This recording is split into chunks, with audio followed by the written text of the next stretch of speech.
Okay, hello everybody. I'm Saskia. I work for the Flemish Institute for Technological Research, and we are part of the European Topic Center on Waste and Materials in a Green Economy. And in that framework, we have prepared a report for the European Environment Agency on textiles. And although the report is not published yet, it's going to be published probably next month, I'm here today to share a few of the insights that we found and that we reported on. So it's a bit of a sneak preview before the report is launched next month. So basically, we made an analysis of the current system of production and consumption of textiles, including clothing, but also more broad, textiles in Europe. And there are actually three main points that I would like to highlight in this presentation. So the first is that textiles consumption and production system is a very globalized system, and it's highly linear. The second is that, of course, there are high environmental and climate effects from textiles. And the third is more looking towards the future, how new circular business models and also new policy options and regulations can help to move to a more sustainable and more circular textiles system. So on the first point, I guess I'm telling nothing really new when I say that this textiles consumption and production system is highly linear. But we tried to put some figures next to this from a European perspective. Maybe just to start with the consumption figures. These are based on Axiobase data. And based on these data, we estimate that per person in Europe, about 26 kilograms of textiles is consumed. This is, of course, a figure that comes with a high uncertainty. There are several reports making estimations, and they range between 9 and 27 kilograms. Some averages that are sometimes mentioned are also like 15, 16. I heard this morning also for Sweden it was about 15. So there is a high uncertainty, obviously, with this figure. But, well, anyway, based on Axiobase data, we are around 26. The textiles we consume, they are partly produced within Europe and mostly, of course, imported. There's a bit of a difference there. Textiles we import are mostly the final products, clothes, things that are put on the market here, consumption products. The textile products that we produce within Europe itself, it's mostly intermediate products like fibers, some high quality fabrics, technical textiles, things like that. You see a distribution there on the products we make in Europe. And then, of course, Europe also exports textile products, so these high quality technical textiles. The export figure is higher than the production figure. That's also because we import certain basic products, we transform them in something else, and we export them again. So that's why this figure is a bit higher.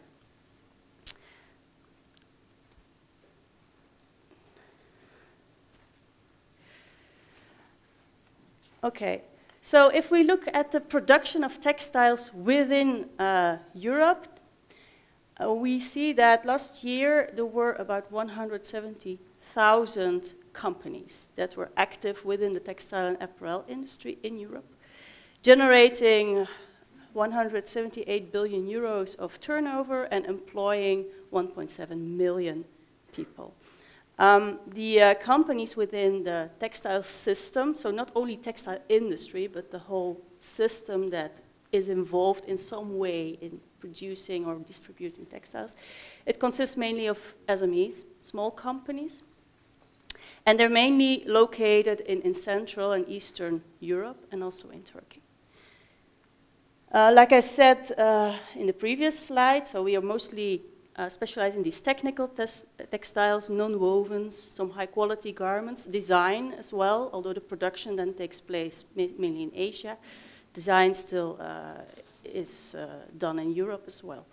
So that's how our industry in Europe looks a bit. And then if we look at the global textile production, we see that that is mostly located in Asia. This production has tripled since 1975. Maybe interesting to have a look at the fibers that are used within the textiles system. So we see mostly synthetic fibers. About 60% of all textiles are made of synthetic fibers, and this has been a very steep increase between 1960, where the graph starts, and this is 2018. So it's really a very steep increase. While with cotton, we see that the use of cotton has almost doubled in this time frame, but the last years it remains more or less stable. Now, the use of these fibers, it depends a lot on the application. For clothing, slightly over half of fibers are still of natural origin, so mainly cotton, of course, about 40% cotton, but also other natural fibers. In the case of household textiles, there's more a shift towards synthetic fibers. Yeah, mostly polyester and polyamide, but also cotton is there still an important fiber that's used.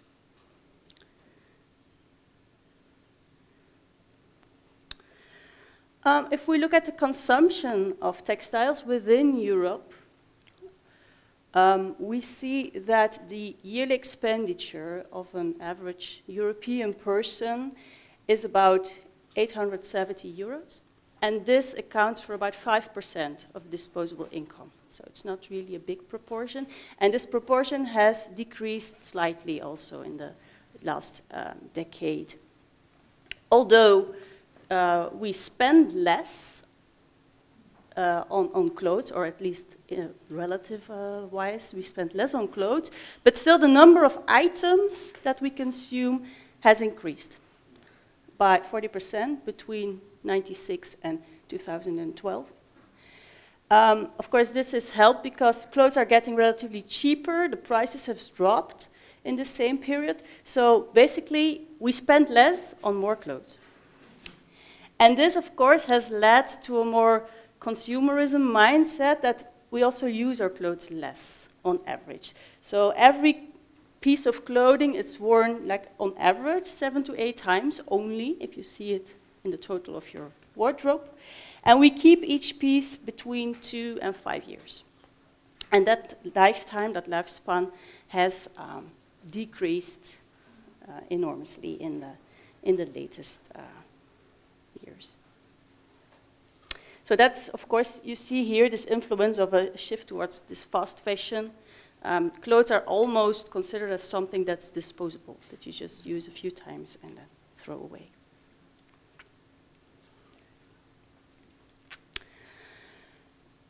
We also had a look at the employment in the textile system. And here we see that textiles is a very labor-intensive sector. The figures you see here on the right are also based on Axiobase data. And these employment figures, they include all activities, all activities that have been done in industries or services to produce, distribute, and sell the clothes that we consume in Europe. So we take the European consumption and everything that was needed to allow that, agriculture, industry, distribution, is included in these figures.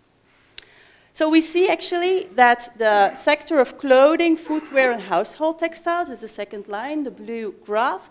It actually comes in second after food. So it's a very labor-intensive sector. And what is also very striking is that only 28% of this labor is actually performed within Europe. So 72% takes place outside Europe, mainly in Asia and in the Pacific, so 56% in Asia and the Pacific, and the rest in Africa, America. So that's very typical, well, very striking for this sector. In the other consumption domains, it's much less of an issue, so more labor takes place within Europe. If we look at the labor force, about 40% is female. This may seem a bit low. You might expect a higher figure. Actually, personally, I also expect a higher figure. But then we have to take care that this is about official statistics, official data, while within the clothing and textile industry, there is a big problem with a lot of informal labor, non-registered labor. So that's probably why this figure is so low, while in reality it's probably much higher. Most of these laborers are low or medium skilled, and we see an average hourly wage of 3.44 euros. I'm not sure, I didn't think of translating this to Swedish krona, but probably you have to do it times 10, more or less, something like that. Okay. Okay, this is the average hourly wage, and there is like a factor of 7 difference between wages within Europe and wages in Asia. So this average can maybe sound a bit strange. So that's a bit how the system looks like, with the main conclusion, it's highly globalized, and the consumption that we have in Europe, it relies heavily on imports and on labor outside Europe. If we go and look at the environmental and climate impacts of textiles, we see that these impacts, they originate from all stages along the value chain. So if you're the value chain with production of fibers, well, you have impacts related to water use, the use of pesticides, chemicals, energy use in agriculture, things like that. We have the textiles production sector, where we use a lot of chemicals, dyes, finishing agents. Then we have distribution and retail with the transport emissions, for example. Also, during use of textiles, there are quite some environmental impacts related to washing, use of detergents, drying, so energy use also mainly at the consumer side. And then the latest steps are the collection and sorting, also some transport and processing chemicals, and the waste management with landfilling and incineration at the very end. In this talk and in the report, we focus on a few hotspots to look more in detail.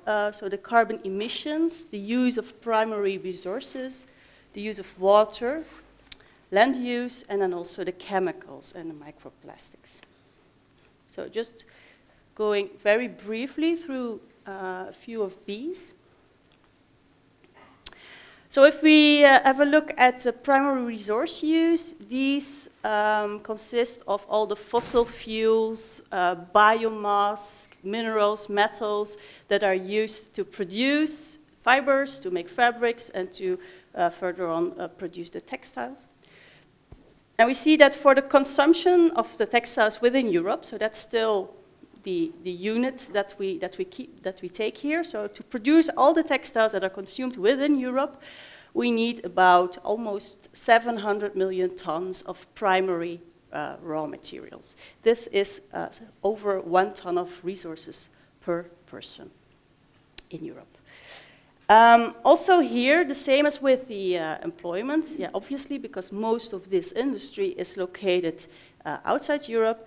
Also, the material and energy use takes mainly place outside of Europe, so 85%. For water, we have a total figure of about 53 million cubic meters of water that are consumed, about 100 cubic meters per capita. And even here, the water use is even bigger, so 92% of water use outside Europe. This is mainly related to growing of cotton. Yeah, so the water use are mainly related to the production of cotton. Yeah, 1 kilogram of cotton uses almost 10,000 liters of water here. If we have a look at land use, that's also mainly related to growing of fibers, and mainly cotton then, of course. We see here that this land use amounts to 703 square meters per capita. The global cotton production, it's really a lot. It takes place mainly in China and India, and it uses about 2% of the arable land available in the world. And here you have especially these challenges that cotton production can compete with food crops, and it causes deforestation in certain areas. Especially a lot of issues arise when this happens in areas that are already also scarce in water resources, for example, that it puts a heavy impact on the environment. For the greenhouse gas emissions, so we have a total estimate of 335 million tons of CO2 emitted, so slightly under a ton per capita here. Also taking place mostly outside Europe. Then underneath, that's based on an LCA research that was done by the Joint Research Center of the European Commission. These carbon emissions are divided across, mainly taking place in the production stage, but also quite importantly in the use stage. So production is maybe quite obvious, but also within the use stage, you have washing, use of detergent, a lot of energy use related to drying and ironing. So that's also a very important impact stage. And then only 5% actually is related to the transport of textiles.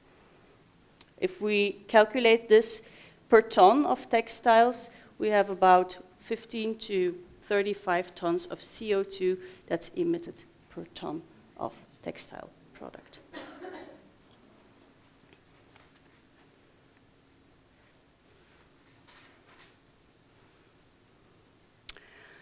And then if we have a look at the use of chemicals and microplastics, that's sometimes a difficult one to really describe, because chemicals, yeah, they can be toxic, but even if they're not toxic, they can also have an effect on eutrophication of groundwater, things like that. So it's sometimes difficult to really say, like, okay, what's the impact of a chemical? But here we can say that within textiles, there's really a lot of different substances used, more than 3,000, of which about 10% are considered as a potential hazard or potential concern to either human health or more general the environment. There's a lot of studies going on, for example, allergic reactions or damage to workers' health. And also water pollution is, of course, a big challenge here, especially due to dyeing, using of finishing agents. Now, this use of chemicals, many of these substances of concern are already banned or heavily restricted by the European Union.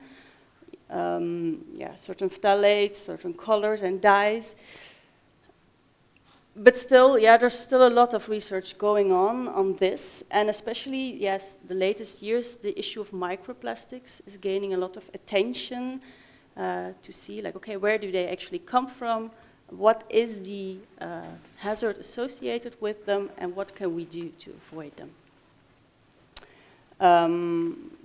So they originate from the washing of textiles, for example, and it's not always clear if they are captured by the wastewater filters.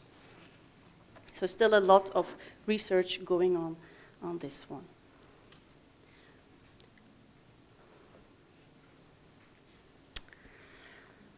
Then we had a look, like, okay, now we see this whole system and all the, yeah, we see its importance, but also the challenges that are involved with the system. How can we move ahead to create a more sustainable and a more circular system of textiles? And how can you business models and policy options and regulations help to promote a more sustainable textile system? So the main aim of a textiles system is, of course, to provide access to high quality, high performing textiles for a wide variety of applications, and also at affordable prices for consumers, for industry, and in line with people's preferences. That's the main aim of textiles. And of course, we want to do this within the limits of our planet, with reducing or avoiding waste in a sustainable way. And to do so, we need system exchanges all across the value chain and all across the life cycle of the textiles. As the Ellen MacArthur Foundation says it, we want to keep the value of textiles and fibers as high as possible and make sure that they can re-enter the economy, the textile system, or maybe another product system after their end of life without creation of waste. And for this, we had a look at all kinds of different initiatives that were already taken or that are taking place right now in the field of business model innovation, because we need viable business models to make sure that we can have a sustainable textile system. But not only business models or ideas or small-scale initiatives are needed, but especially we need them to scale. And that's a big challenge. And for that, we really need also the policy options and the policy measures to support the scaling of these business models in order to enable a real behavioral change, both within the consumers, but also in the industry itself. There are really many initiatives and options. Will be a lot of them in the report, but there's even more out there, I think. And also here in the stock, I'll just highlight a few, just to give an idea.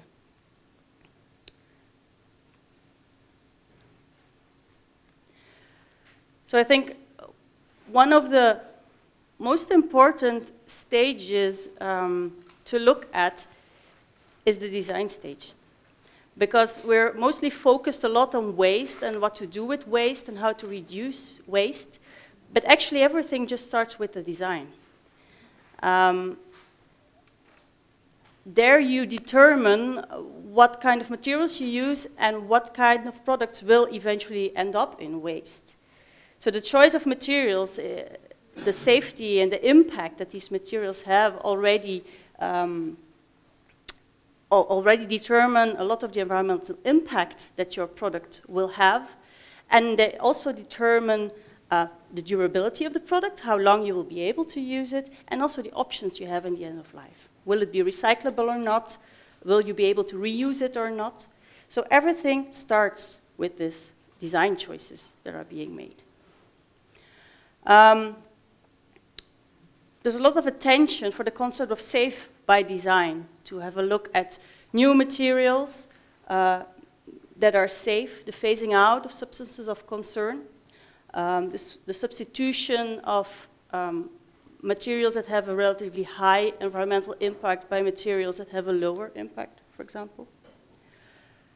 Also, a lot of research is done on the use of recycled materials. I heard today that there is already quite a good amount of high-quality recycled materials on the market, and that brands are really open to use them. Maybe it's also a mind shift needed at the consumer side, that consumers are happy to accept products made of recycled materials, because that's sometimes also a bit of an issue. So that's also something to look at. An important aspect here in the design phase is the design for longevity, because the best textile product to use is one that you'll use for a long time. And design for longevity, it concerns the quality of the materials you use, of course, but also the style. For example, especially in fashion, a lot of fashion articles tend to go out of fashion very quickly before their actual lifetime is over. So also a design for a long-lasting style would be something to have more attention for.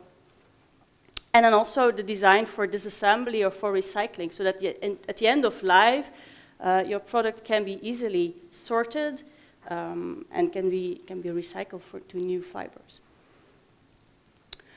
To support these new, how do you call it, technologies or concepts, of course we'll need some policy to support that, because sometimes it will be more expensive or more difficult to implement. There are different options from the policy side. A very obvious one is the putting of standards on durability requirements for textiles, sustainability standards or safety standards. So a lot of those exist already. There's also a need for very transparent labeling, not really for additional labels, because we already have a lot of labels. There's over 40 different labels that can be put on textiles, and that causes a lot of confusion also with consumers. Also for the industry, it can be quite challenging to fulfill all the requirements and to go through the administrative process of obtaining a label. But still, it's needed that the information on the impact and on how durable a product is and what can be done at the end of life, that's somehow accessible to consumers and also to producers or recyclers.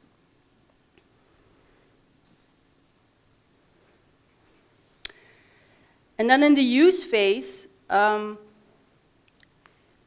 it is needed to go for a longer active lifetime of clothes. This can be done in different, clothes and textiles in general.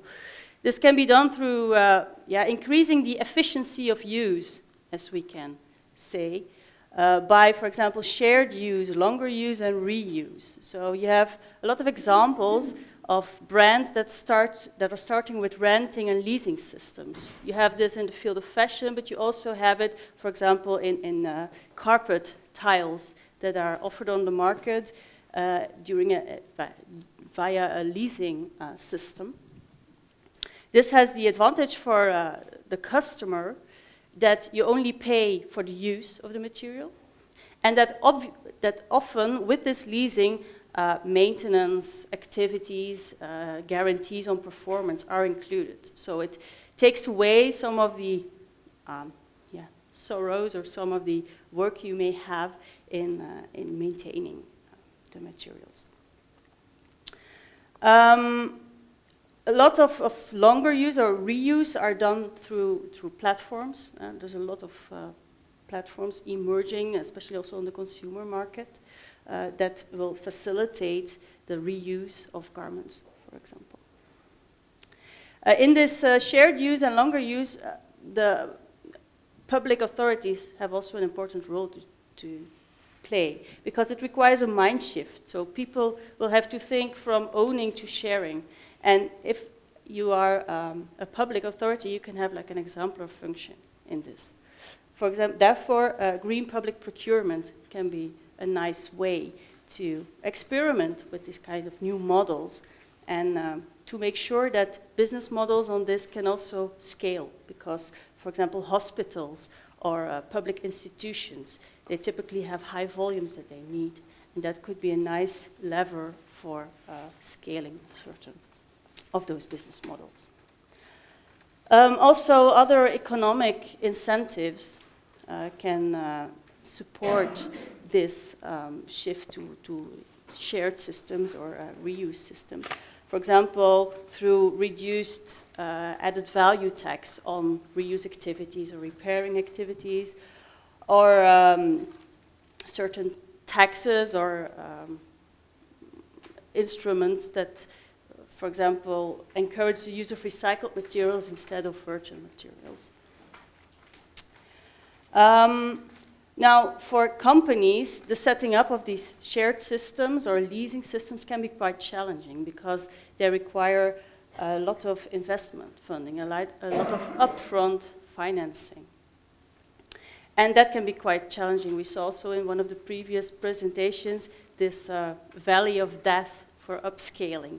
And that can be a very problematic issue, especially also with these models. So investment funding, especially for SMEs or startups, could be very useful here.